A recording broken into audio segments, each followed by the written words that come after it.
It was the third week of October 1994. One of those Caribbean evenings that makes people understand why they spent the money and took the time and got on the plane.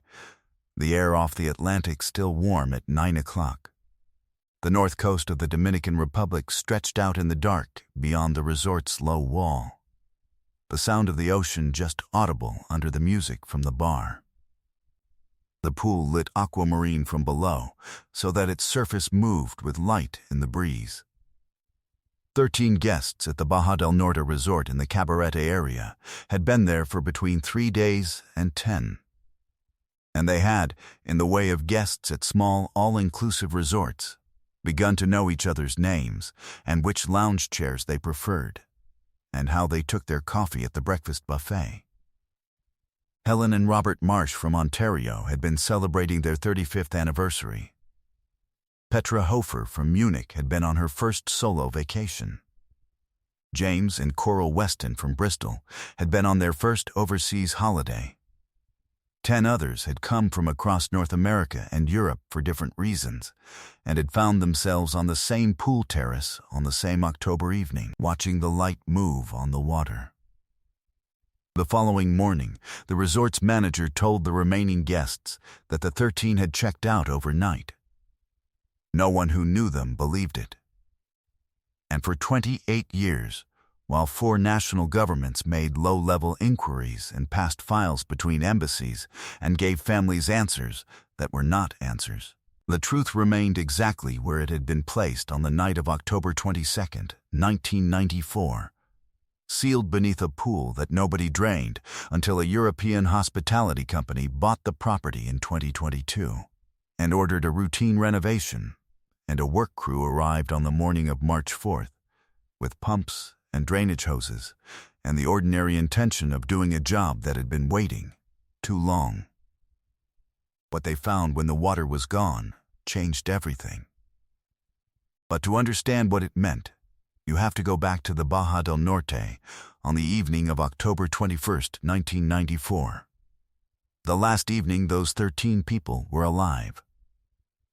Because to understand what was lost, you first have to understand who they were. The Baja del Norte was a small, all-inclusive resort on the north coast of the Dominican Republic, 30 minutes east of Puerto Plata, with 40 rooms, a beach access gate, a restaurant, a bar, and a pool terrace that looked south toward the coastal hills and north toward the Atlantic. It had opened in 1988 under the ownership of Eduardo Castellano, a Dominican-Spanish dual national who had built it with a combination of family capital and loans, and who had run it for 6 years with the particular attentiveness of an owner who was always present, always visible, always the first person at the bar in the evening and the last one to leave. In October of 1994, the Caribbean tourist industry was growing. The Dominican Republic had been developing its north coast for a decade, and the all-inclusive model, a fixed price for accommodation, meals, drinks, and activities, was drawing the kind of middle-income European and North American families who could not afford the larger chains, but could manage a week at a smaller operation. The guests at the Baja del Norte in that third week of October were not wealthy. They were a retired couple from Ontario celebrating a milestone, a young German designer who had saved for 3 years, an English school teacher and a nurse. They were ordinary people who had made a plan and executed it, and arrived at a pool that was lit aquamarine from below, and thought, this was worth it. Helen Marsh was 58 years old, a retired office administrator from Sudbury, who had been married to Robert for 35 years, and who had spent 3 months before the trip working through a Spanish cassette tape course, because she believed in making the effort to speak to people in the language they lived in. Robert was 61, a retired electrician with a meticulous way of planning things. He had booked the trip 6 months in advance, had read 3 guidebooks, had arrived with a folder of printed confirmations and a hand-drawn map of the resort's layout that he had made from a brochure. Their son David, 28 that year, had driven them to the airport. Petra Hofer was 34 years old, a graphic designer from Munich who had taken 2 weeks off for the first time in 4 years and had chosen the Dominican Republic because a colleague had been and come back raving. She had flown through Toronto and had sent her mother a postcard of the Toronto skyline from the airport, connecting flight off to Sun, back the 30th, that had arrived at her mother's apartment in Munich 3 days after Petra stopped returning calls. James and Coral Weston were 45 and 43, from Bristol, where James taught art at a secondary school and Coral worked nights at the Bristol Royal Infirmary. They had 2 children, Fiona, 14, and Tom, 11, who were at home with James's mother for the 2 weeks. Coral had called home on the evening of October 21st, the Friday before everything changed, to check on the children. Fiona answered. They talked for 20 minutes. Coral said it was beautiful. Coral said she would call again Sunday. Sunday did not come the way Coral meant it. The other 9 guests were Thomas and Anne Burkholder from Minneapolis, traveling without their adult children for the first time. Yves and Marie-Claire Fontaine from Montreal, a German couple. Klaus and Ingrid Ritter on a second honeymoon. And 3 solo travelers, a Canadian named Stephen Park, a British woman named Patricia Osei, and an American named Dana Keller from Atlanta, who had won a travel voucher in a charity raffle and used it because she had never been to the Caribbean and thought she should go while she could. Between them, they had 19 children who were not on the trip. They had parents and siblings and neighbors and colleagues who would begin calling embassies and foreign ministries within 48 hours of the resort manager's announcement that all 13 had checked out. On the evening of October 21st, 1994, a Friday, the pool terrace at the Baja del Norte was warm and easy and full of the specific pleasure of people who have been in the same place long enough to stop being strangers. Helen Marsh was practicing her Spanish on the bartender. Robert had the resort's brochure map out on the table, making notes about the snorkeling excursion scheduled for Saturday morning. Coral Weston was laughing at something James had said. Petra Hofer had her sketchbook in her lap, drawing the light on the water. By the following morning, all 13 of them were gone. The resort's night security guard, a man named Delgado, told the morning shift that the guests had left in the early hours, called cabs, loaded their own luggage, departed quietly so as not to disturb the other guests. The resort's manager conveyed this to the remaining 16 guests at breakfast on Saturday, October 22nd. Several of those guests were skeptical. None of them had heard anything. The Burkholders had left their belongings in their room, their luggage, their medications, Thomas Burkholder's reading glasses. Petra Hofer's passport was in the resort's safe. Robert Marsh had left his folder of printed confirmations on the desk. People do not leave their passports when they check out voluntarily. By Saturday afternoon, 3 of the remaining guests had contacted the Puerto Plata Provincial Police to report concerns. By Sunday, the families of multiple victims, reached by phone through the resort's front desk and by the embassies, had begun filing formal missing persons reports with their respective governments. The Dominican Republic's National Police were notified on October 23rd. They sent 2 officers to the Baja del Norte on October 24th. The officers spoke to Castellano, to Delgado, and to the night bar staff. They examined the checkout log, which showed all 13 as departed between midnight and 3 a.m. They noted the abandoned belongings, Petra Hofer's passport, the Burkholders' luggage, Robert Marsh's folder, and logged them. Their report, filed October 25th, concluded, guests appear to have departed voluntarily. Abandoned items may indicate departure under unusual or distressed circumstances. Further investigation warranted. The further investigation was not conducted with urgency. The Baja del Norte's checkout log had been completed in Castellano's own handwriting. This was not flagged. The pool terrace had been repainted, a resurfacing repair to a section of the pool deck, described to the officers as a maintenance fix for a crack in the coping within 48 hours of the guest's disappearance. This was not flagged either. The pool had been repaired by a local contractor named Aurelio Suarez on October 23rd, one day after the disappearances and one day before the police arrived. Suarez was a licensed contractor who had worked with the resort before. He was paid in cash for the job. He had been told the work was urgent. He had asked no questions. He would not be interviewed by investigators until 2022. The four national governments, Canada, the United States, the United Kingdom, and Germany, each made formal inquiries to the Dominican Foreign Ministry between October and December of 1994. Each inquiry was met with the police report's conclusion: voluntary departure, no evidence of criminal activity, investigation closed. Each government's consular services communicated this conclusion to the families. Each family rejected it. Each family was told there was nothing more the consulate could do without new evidence. Fiona Weston was 14 years old when her parents did not call on Sunday. She was 15 when the UK Foreign Office told her family there was nothing more they could do. She was 18 when she wrote her first formal letter to the Foreign Office requesting case review. She was 22 when she became a solicitor with the specific intention of understanding how these mechanisms worked and how to use them properly. By 2022, she had filed 7 formal complaints with the UK Foreign Office, had testified before a parliamentary committee twice, and had maintained a network of contact with the families of the other 12 victims across 4 countries for 2 decades. She had never stopped. She had also never been permitted inside the gates of the Baja del Norte.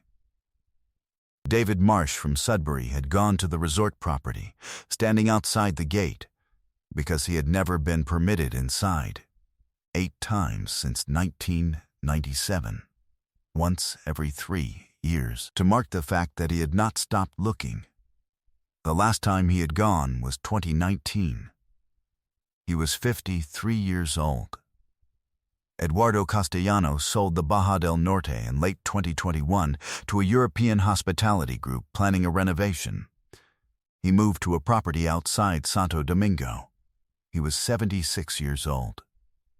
Then, in the spring of 2022, the new owners began the renovation. The pool was scheduled for decommissioning.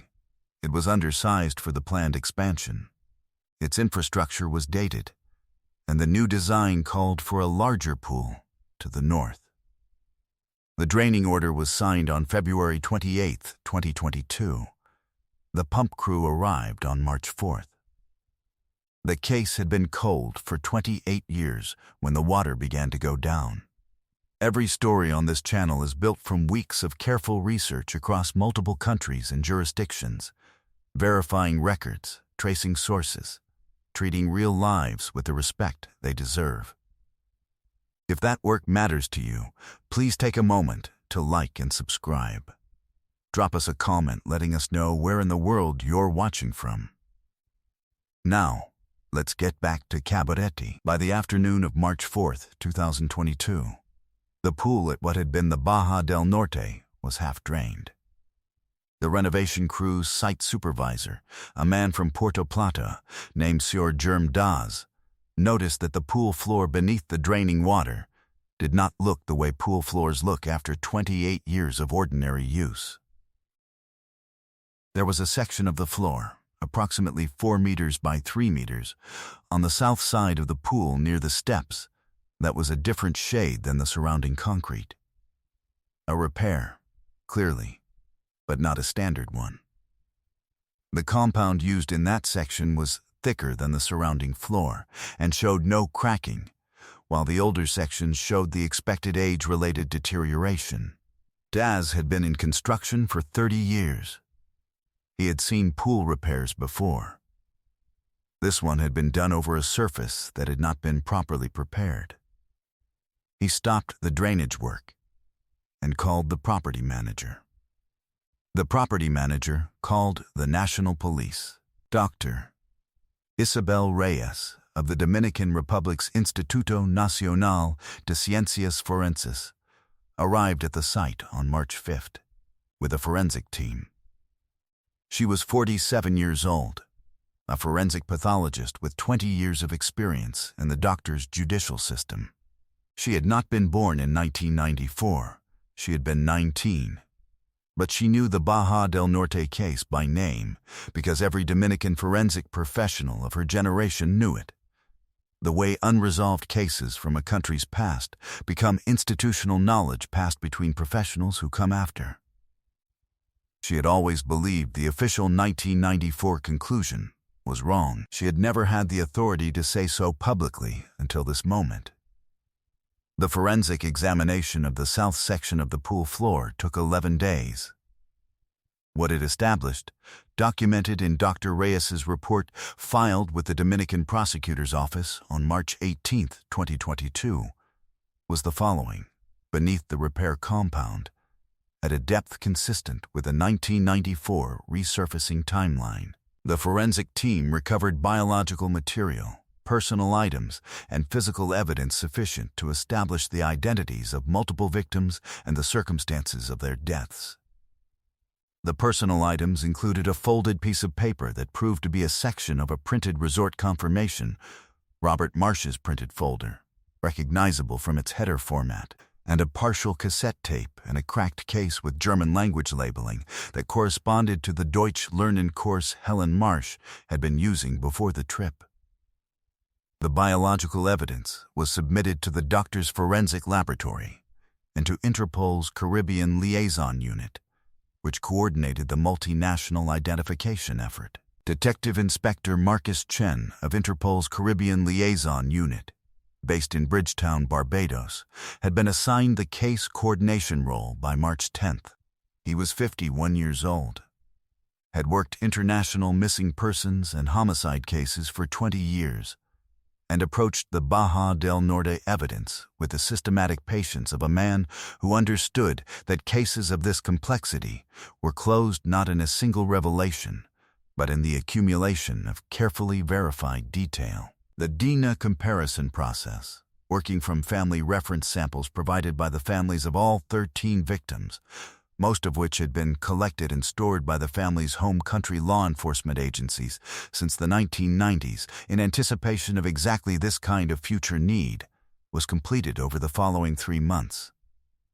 All 13 victims were identified. The biological evidence established not only their presence, but the timing and the circumstances, which aligned with the contractor Aurelio Suarez's account when he was interviewed in April 2022.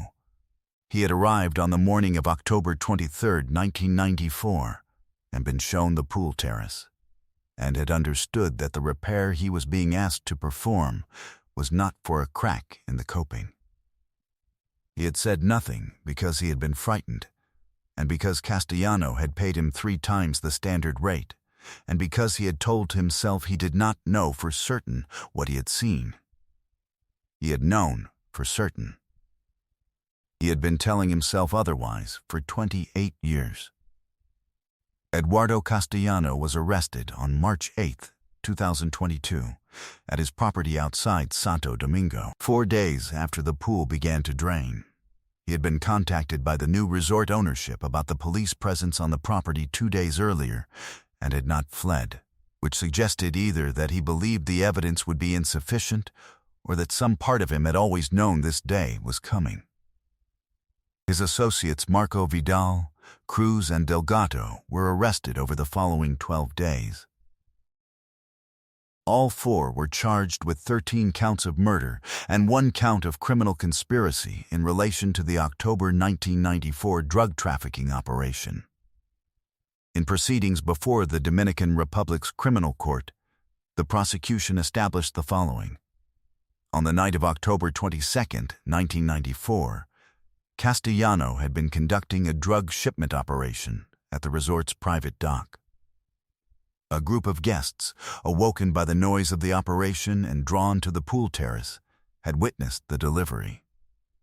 Castellano and his associates had responded in a manner that escalated to violence.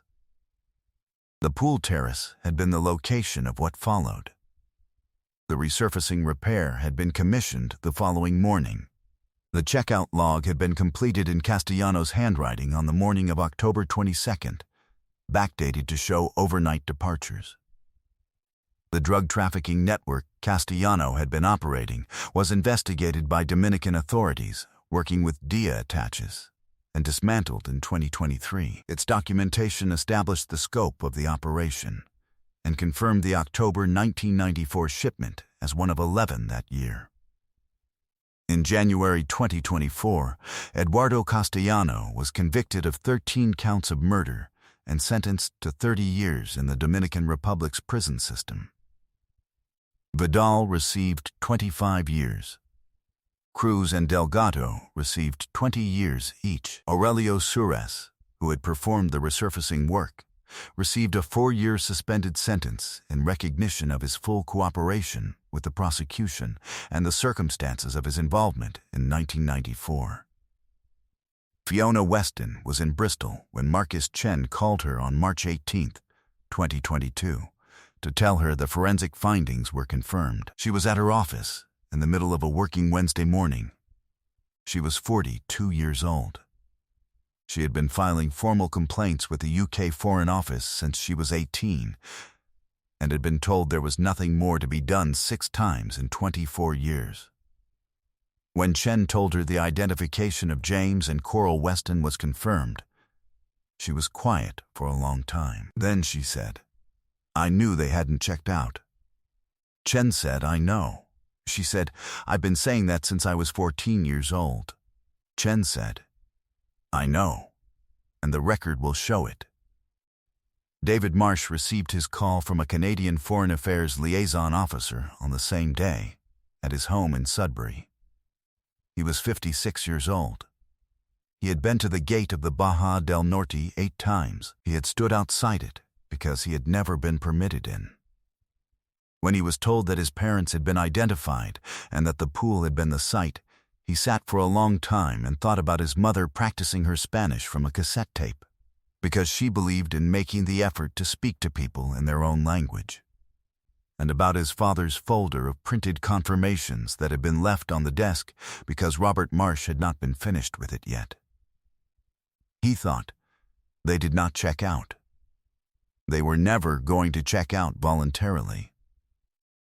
I have known that since October of 1994, and now the record knows it too.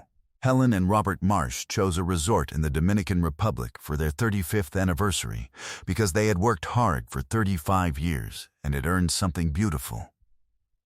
Petra Hofer had saved for 3 years for 2 weeks in the sun, because 3 years of saving for 2 weeks in the sun was a reasonable exchange for something she had never done. James and Coral Weston had their first overseas holiday because they had 2 children they were working to show what the world was like, and they had decided to go see it first themselves. 13 people had ordinary reasons for being at the Baja del Norte in October of 1994.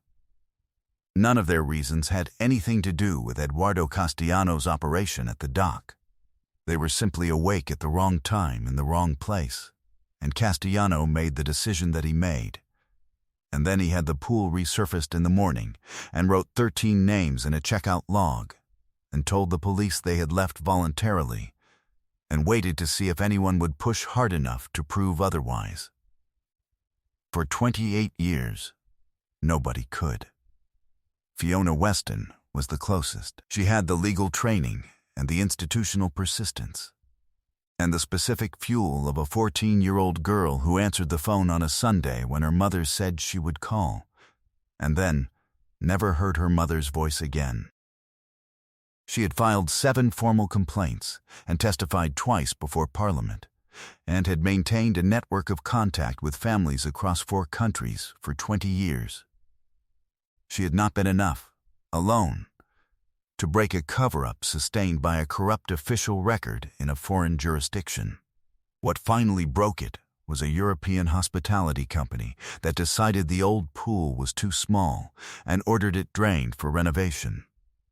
Justice, in this case, arrived through a purchase order. That is the specific indignity of institutional failure at scale, that the most persistent advocate cannot move a bureaucracy that has decided not to move, and that the thing which finally moves it is not advocacy or legal pressure, but a property transaction and a work crew with pumps. And the simple fact that 28 years of accumulated sediment made a pool floor that Germ Daz, who had been in construction for 30 years, could see, had not been properly prepared. The Dominican Republic's Castellano case contributed to a 2023 reform of the doctor's tourist protection investigation protocols, requiring independent forensic review in all cases of group tourist disappearances exceeding 3 persons. A reform that the families of the 13 had been requesting through their respective foreign ministries since 1995. It passed. It came too late for those 13. It may not be too late for the next group.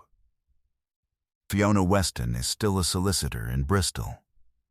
She has not stopped working on international human rights cases. She goes to her office on Wednesday mornings, as she did on the Wednesday in March 2022 when Marcus Chen called, and she does the work that is in front of her and trusts that work to matter in ways she cannot always see. Tom Weston, her brother, was 11 when his parents disappeared. He is 45 now. He has a daughter who is 14, the same age Fiona was in 1994. He does not talk about this directly. He does not need to. 4 national governments accepted voluntary departure for 13 people who left their passports, their medications, their luggage, their printed confirmations, and their sketchbooks behind. What does that tell you about how international systems are designed to handle cases that fall between jurisdictions? Fiona Weston filed formal complaints for 24 years before the pool was drained. She never stopped. Justice came through a property transaction, not through her advocacy. But her advocacy kept the record alive long enough for the transaction to matter. How do you weigh those two things against each other? And for those following cases, where the physical location of the crime was also the means of concealment, a pool that hid what it held for 28 years, is there something particular about the permanence of that kind of evidence, that it waits under the water until someone finally drains it? Leave your thoughts below. We read every one. Justice found those 13 people after 28 years, brought there by a drainage pump and a construction crew, and 28 years of families who refused to accept the answer they were given. Stories like theirs are why this channel exists. If you believe truth is worth pursuing no matter how long it takes, subscribe. More cases are waiting in the description, and every one of them belongs to someone who deserved better. Thank you for watching.